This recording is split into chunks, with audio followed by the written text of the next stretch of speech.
Amerika Serikat diduga mulai terbelah menyikapi serangan AS Israel kepada Iran yang memicu konflik dalam sepekan ini. Sementara negara yang disinyalir menjadi kawan dekat Iran seperti Rusia dan juga Tiongkok belum menyampaikan sikap tegas soal keterlibatan mereka. Meski sebelumnya ikut mengecam serangan AS Israel. Apakah perang ini bisa diakhiri dengan cepat atau justru nantinya muncul dukungan sekutu negara yang berkonflik? Kita bahas bersama Kepala Staf TNI Angkatan Udara periode 2015-2017, Marsikal Purnawirawan Agus Supriyatna. Pak Agus, selamat pagi. Selamat pagi.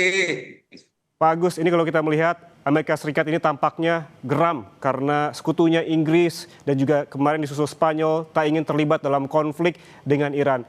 Apa yang Anda amati terkait hal ini?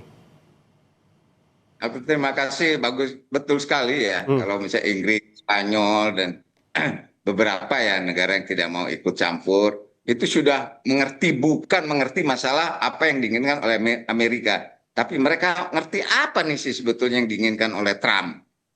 Nah, jadi tidak sesuai dengan kebijakan-kebijakan Trump-nya. Karena tidak sesuai dengan kebijakan secara keseluruhan Amerika yang dulu mereka itu begitu dekat ya. Terutama Inggris. Inggris itu sahabat dekat dulu ya. Sekutu yang paling dekat dengan Amerika. Tetapi kenapa berbuat begini? Karena mempunyai sesuatu yang sangat berbeda dengan kebijakan Trump yang sekarang. Itu kalau menurut saya ya. Oke, Pak Agus, tapi kan kalau melihat hal ini Trump adalah representasi dari Amerika Serikat. Ya itu makanya saya bilang orang kalau mengatakan bahwa Amerika Serikat ya yang seutuhnya seperti waktu misalnya zaman yang sebelumnya Donald Trump pada saat Obama atau apa segala macam, itu kelihatan sekali sekutunya tuh dekat dan akrabnya itu betul gitu loh. Kalau sekarang seperti ini mereka tahu apa sih tujuannya Trump yang sebetulnya. Karena di Amerika sendiri ya, di Amerika sendiri nih saat ini, itu di setiap negara bagian itu udah banyak yang sebetulnya sudah tidak simpatik dengan Trump karena apa yang diperbuat perangan ini gitu loh. Oke, tapi di sisi lain tidak ingin ikut campur tapi mengizinkan Amerika Serikat untuk menggunakan pangkalan militer di dekat Iran. Itu seperti apa tanggapan Anda, Pak Agus? Kalau itu beda. Jadi pangkalan yang ada di Timur Tengah itu memang mereka itu udah terkontrol ya, udah dapat dikontrol oleh Amerika ya, dan mereka punya kepentingan sendiri dengan Amerika. Tetapi mereka sebetulnya tidak mengerti kalau sampai terjadi seperti ini gitu loh. Mereka kan rugi sekali, mereka tidak ikut berperang, mereka akan hanya membantu pangkalan-pangkalan yang digunakan oleh Amerika, ternyata mereka juga kena balasan rudal dari Iran. Mereka tuh rugi sekali loh. Tidak ikut berperang tapi dihancurkan kan begitu loh. Kalau kita lihat lagi, tadi ada juga di gambar, Pak Agus, ada serangan torpedo dari kapal selam Amerika yang menyasar kapal Iran. Meski kapal itu sebetulnya tak berada dalam zona perang. Apa yang ingin ditunjukkan oleh Amerika Serikat sebetulnya? Kalau Anda sebutkan tadi ini oleh Trump gitu secara spesifik. Apa ini sebuah pelanggaran? Wah, ini bukan pelanggaran lagi kalau bisa. Orang menyerang kedaulatan orang aja itu ya. Dengan seperti yang dilakukan oleh Amerika dan Israel ini sebetulnya udah melanggar hukum internasional. Padahal ini ya, kalau menyerang suatu kedaulatan ya dengan seperti ini, padahal dulu kan Amerika sendiri dengan sekutunya membela jangan sampai terjadi negara ada yang agresi seperti ini kan. Dulu juga mengecam Rusia kepada Ukraina. Ternyata mereka malah lebih seperti ini gitu loh. Jadi nggak masuk akal kalau menurut saya selama pemimpinnya itu arogan ya sombong, itu pasti dia akan berpikirnya sempit. Dan yang kedua sulit mendengar atau menerima saran atau kritikan dari yang lain. Ya akhirnya akan berbuat seperti ini. Akibatnya yang dia nggak ngerti. Akhirnya buktinya sekarang coba lihat dah beritanya, nyatanya di sekian negara bagian di Amerika sendiri itu banyak sekali masyarakat yang sudah tidak setuju dengan perangan ini gitu loh. Kalau ini merupakan pelanggaran hukum internasional, apa yang bisa dilakukan oleh negara-negara kuat, misalkan Rusia, Cina, dan juga negara-negara Eropa lainnya yang memang tidak setuju dengan perang ini, Pak Agus? Rusia dengan Cina kalau sekarang kenapa mereka tuh walaupun mereka mengecam ya apa yang dilakukan oleh Amerika dengan Israel pada Iran, tetapi karena ada kepentingan ya yang lebih ya menurut Cina ini menurut Cina Mhm. ini saya sampaikan ya bahwa karena kepentingan dengan beberapa negara di Timur Tengah ini ya bagaimana Cina itu menginvest segala macam di negara-negara Timur Tengah ini ada tidak mau ikut secara langsung gitu ya. Sedangkan Rusia itu udah pastilah teknologinya atau apa segala macam memang dari dulu udah ada dengan Iran gitu loh. Tapi tidak secara langsung mereka ini. Mereka jelas akan suatu saat menurut saya dengan kejadian seperti ini pasti mereka pun akan memanfaatkan negara-negara besar seperti mereka ini yang punya hak veto ini. Mhm, mhm. Seperti yang Anda sebutkan tadi, ini adalah pelanggaran hukum internasional, berarti pelanggaran berat begitu bisa dibilang demikian yang dilakukan oleh Amerika Serikat dan juga Israel. Apa yang bisa dilakukan negara-negara besar tadi yang kita sebutkan, Rusia, Cina, dan juga negara-negara Eropa, apakah hanya diam saja atau memang harus maju apabila tidak memang bisa langsung dalam peperangan, misalkan memediasi begitu, Pak? Nah kalau itu kebijakan ya suatu negara saya tidak bisa tahu kalau mereka Hmm, mau sebagai mediasi atau sebagai mediator hmm, atau apa saya tidak tahu. Tetapi apa yang dilakukan oleh negara-negara tersebut ya seperti apa yang disampaikan oleh ini sekarang kalau misalnya apa brother tahu itu apa yang disampaikan oleh Inggris, Perdana Menteri Inggris itu udah jelas.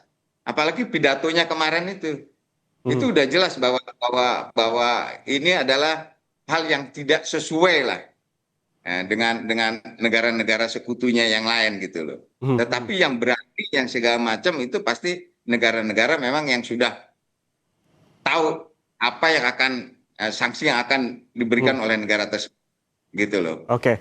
Dan Eh, mereka siap menghadapi, makanya mereka berani tidak mau mendukung Amerika Serikat. hmm, Sedangkan Cina dengan Rusia itu memang secara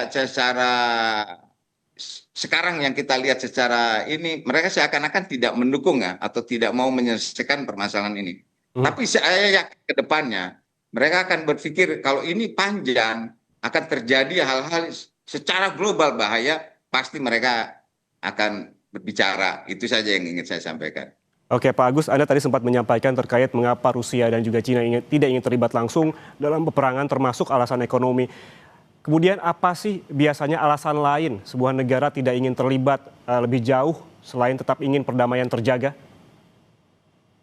Nah ini satu-satunya kalau menurut saya ya, ini Rusia ya dengan Cina yang punya hak veto ini harus menekan segera Dewan Keamanan itu PBB itu.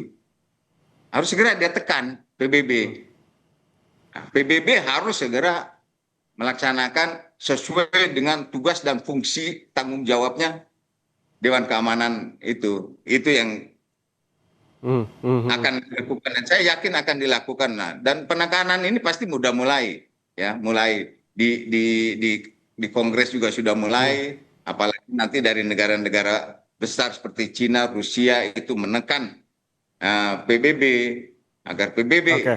yang bisa dilaksanakan. Hmm.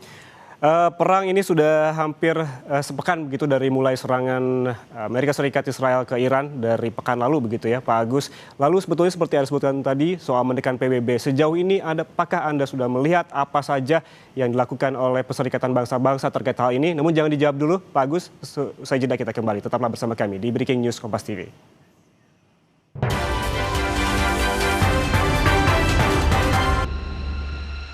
Anda masih bersama kami di Breaking News Kompas TV dan kita lanjutkan perbincangan bersama Marsikal Purnawirawan Agus Supriyatna, Kepala Staf TNI Angkatan Udara periode 2015-2017. Pak Agus masih bersama kami. Pak Agus, Ya, tadi kita berbicara soal peran PBB di sini. Kita melihat dari awal serangan Amerika Serikat Israel ke Iran, kita tidak melihat apa yang dilakukan oleh PBB. Menurut Anda seperti apa? Kalau statement ya yang sudah dikeluarkan oleh Sekjen PBB sudah ya agar kedua negara antara maksudnya Amerika Iran untuk melaksanakan perundingan. Mhm. Tetapi Dewan Keamanan PBB sendiri ya belum melaksanakan sidang itu belum ya. Tetapi saya yakinlah karena desakan-desakan nanti untuk kepada Dewan Keamanan PBB untuk melaksanakan sidang ini itu harapan saya ya. Berarti dengan banyaknya desakan ini PBB harus segera mungkin begitu ya Pak melakukan sidang? Wah harusnya kalau memang PBB ini betul-betul akan diakui oleh dunia ya harus segera nih. Karena akibatnya itu akibat perang ini itu jangan baca akibatnya antara Iran, Israel, Amerika dan negara sekitar. Ini secara global hampir semuanya akan terpengaruh. Akan Oke. terpengaruh. Oke, Pak Agus, ini jika perang berkepanjangan, sampai seberapa kuat Amerika Serikat, Israel, dan juga Iran soal persenjataan dan juga ongkos perang kalau kita melihat keuangan dari kedua negara, tiga negara, Amerika Serikat, Israel, dan juga Iran? Kalau menurut saya ya, ini kedua-duanya tuh akan rugi besar lah menurut saya. Biarpun mereka rugi besar. Iran sendiri ini negara Iran, karena negara yang dari tahun 79 itu kan sudah ditekan terus diembargo lah, diblokir segala macam. Jelas mereka akhirnya mandiri ya, mencari bagaimana strategi pertahanan mereka apabila ada negara yang akan menyerang mereka. Jadi mereka pasti udah siap dan betul-betul secara secara kasat mata atau secara hanya dilihat atau secara deteksi hanya dari jauh atau itu sulit. Saya yakin sulit menemukan di mana titik-titik di bawah tanahnya pertahanan mereka, terutama rudal-rudal mereka ya. Nah, sedangkan Amerika sendiri itu kalau dihitung ya operational cost-nya per hari itu pasti udah di atas puluhan triliun. Operational cost-nya ya, pergerakan kapal induknya, kapal perangnya, segala macam, belum rudal. Kita berbicara sekarang masalah drone saja. Drone buatan Iran ya, itu mereka bisa membuatnya 50.000 US dollar. Tetapi mempertahankan, yang menghancurkan drone-drone-nya Iran itu buatan Amerika Israel itu di atas 2 jutaan. Jadi perbedaannya aja jauh banget masalah drone ya. Mereka membuat bagaimana simulasi drone-drone-nya Iran itu paling besar itu 50.000 US dollar. Tetapi untuk menghancurkan itu pasti Amerika malah menggunakan alat-alat yang di atas 2 juta dolar. Itu bisa bayangkan. Padahal ratusan dan ribuan drone mungkin yang digerakkan, dilaksanakan oleh Iran. Jadi ini kalau berbicara masalah anggaran, kedua belah pihak hancur-hancuran, saya yakin itu. Pak Agus, kalau kita melihat karakteristik dari ketiga negara ini, Amerika Serikat, Israel, dan juga Iran, prediksi Anda apakah memang, kalau memang habis-habisan seperti ini, apakah akan ada satu negara yang memang menyatakan menyerah, atau ini akan sampai titik darah penghabisan begitu kalau melihat karakteristiknya dan juga dari modal persenjataannya?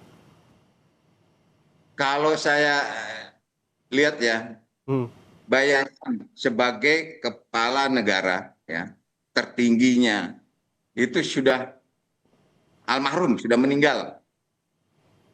Menteri Pertahanannya dan beberapa perwira tingginya dari Iran itu sudah mati, kan begitu. Itu pasti harusnya di bawahnya rakyatnya segala macam, sudahlah daripada kita teruskan, kita akan habis semua, kan begitu. Tetapi ini kan malah tetap melawan terus. Coba kita lihatlah sekarang, misalnya dulu Irak, ya, terus Libya, Gaddafi ya, Saddam Hussein di Irak, mereka selesai, terus rakyatnya kan selesai. Nah, tetapi ini kok tidak? Berarti ini memang beda, bukan hanya sebentar menyerah begitu saja. Lebih baik ya udah menyerah sampai habis, mungkin baru menyerah Nah, kan. Sedangkan Oke. Amerika dengan Israel juga akan berpikir panjang. Ya, kalau misalnya hanya berpikir masalah Trump, mungkin dia nggak berpikir panjang, tapi masyarakatnya, Mhm. Kongresnya, saya yakin mereka akan menekan terus Trump untuk segera menghentikan perang ini. Itu loh, kalau menurut pendapat Oke. saya.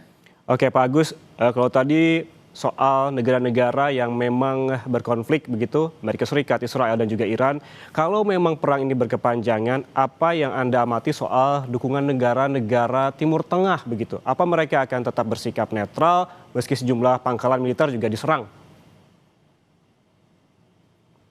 Jadi selama ini strategi Iran ini udah mulai berubah juga nih. Jadi cukup mengkhawatirkan negara-negara Timur Tengah yang beberapa tempat jadi fasilitasnya Amerika Serikat ya.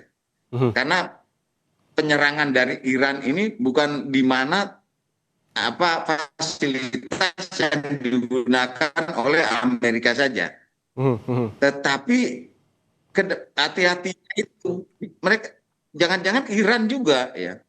Iran dengan apa namanya itu orang-orang yang mendukung kayak di Libanon misalnya gitu ya.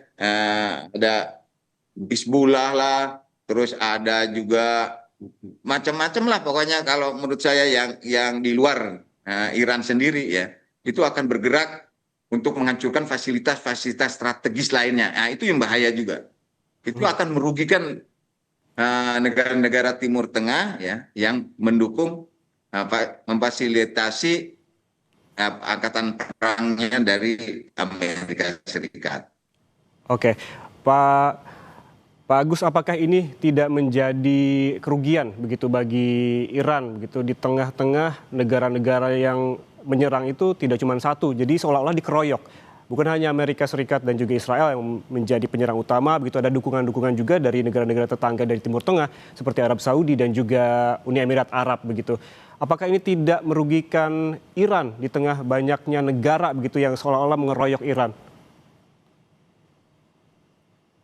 Kalau menurut saya begini ya, Mhm, kalau dilihat dari apa yang akan dilaksanakan atau tindakan yang dilaksanakan oleh negara-negara Timur Tengah ya, yang selama ini mendukung fasilitasnya untuk angkatan perang Amerika, itu tidak akan berpikir semudah itu mereka akan ikut menyerang Iran. mhm, Ya, mhm, jadi kalau mereka ikut menyerang Iran, mereka juga akan akan sama-sama ya melanggar hukum internasional juga.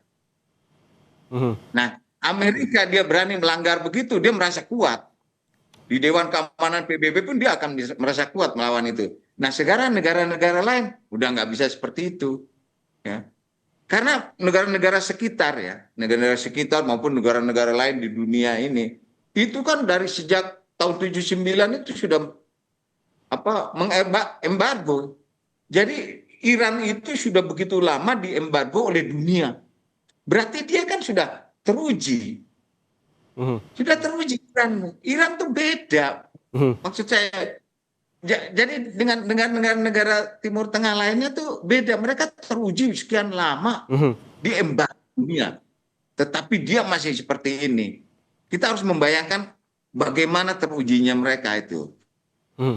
Sekarang tiba-tiba ya, Ayatullah Khomeini toto mati. Menteri Pertahanan juga hilang. Pejabat-pejabat tinggi militernya juga banyak yang udah meninggal. Tetapi kenapa masih begini? Berarti ini angkatan perangnya atau angkatan bersenjatanya Iran melaksanakan ini, gitu loh. Mhm. Pak Agus, menurut Anda apa sih keunggulan dari militer Iran ini? Ketika memang ada kecaman-kecaman dari negara-negara Timur Tengah lainnya, kita sebut aja Arab Saudi dan juga Uni Emirat Arab terkait hal ini, eh, Iran justru mengancam balik akan mengirimkan drone mereka ke pangkalan minyak dan juga ke pangkalan militer Amerika Serikat yang ada di sana. Sebetulnya yang membuat Iran sebegitu percaya diri itu keunggulan dari militer Iran itu apa sih, Pak Agus? Nah, itu yang tadi saya sampaikan, ya, bahwa drone yang dibuat itu banyak sekali. Hmm. Karena biayanya itu dibuat oleh Iran itu hanya 50.000. Mhm. Satu drone itu dibuat 50.000. Untuk menghancurkan drone itu biayanya yang dibuat oleh Amerika maupun Israel itu pasti di atas jutaan, gitu loh. Mhm. Itu karena teknologi militer, gitu ya, teknologi militer Iran itu didukung ya. Mereka itu segala macam itu memang udah disupport oleh Rusia dan Cina. Jadi beda teknologinya mereka itu kan beda dengan apa yang diinikan oleh Barat, dikembangkan oleh Barat. Mhm. Itu teknologinya Oke. dia disupport oleh Rusia sama Cina. Oke. Kalau dari segi pasukannya seperti apa, Pak Agus? Nah, kalau pasukannya bagaimana kan negara Iran ini berpenduduk 80 juta ya. Mhm. Jelas tidak sebanyak pasukannya Amerika ya. Kekuatan apalagi kekuatan angkatan perangnya Amerika. Oh, itu kan jauh sekali Mhm. Mhm. ya. Jauh sekali lah, kekuatannya itu. Tetapi kalau merasa teruji ya prinsip dan militansinya yang begitu tinggi dari semua prajurit terutama Garda Nasional Iran itu mereka tuh mempunyai, misalnya kita memperhitungkan secara kita analisa secara intelijen, beda sekali Mhm. militansinya tuh jiwa juangnya tuh beda sekali. Setiap negara, warga negara di dunia dimanapun, kalau dia merasa tertekan yang begitu lama, kita contohlah dulu Indonesia dijajah begitu lama, itu banyak sekali rakyat Indonesia ya, itu yang betul-betul tinggi sekali militansinya demi bangsa dan negara. Mhm. Mhm. Jadi beda ya. Oke. Kali mereka udah tertekan begitu lama dan Mhm. diboikot atau di embargo oleh dunia sekian lama, tapi mereka tetap mandiri seperti ini. Itu kalau menurut saya masalah warga negara atau garda Mhm. nasionalnya Iran gitu. Oke. Pak Agus, sejarah konflik di Timur Tengah itu kan sangat panjang dan juga sangat banyak begitu. Apakah menurut Anda konflik yang terjadi di Timur Tengah ini diciptakan tidak stabil secara geopolitik dan ekonomi strategi ini diciptakan atau memang terjadi secara organik? Nah, kalau menurut saya itu jelas pasti diciptakan ya. Hmm.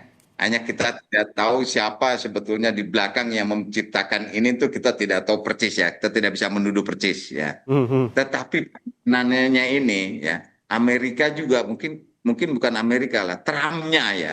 Kalau Amerika mungkin merasa, "Oh, ini kita nggak ada perhitungan ekonominya kita seperti apa. Kita akan terjadi apa nih?" Nggak begitu si Trump ini kan begitu gitu loh. Jadi seperti sekarang orang berpikir kayak Cina, Rusia ya gitu, diem aja, pasti manfaatnya banyak buat mereka.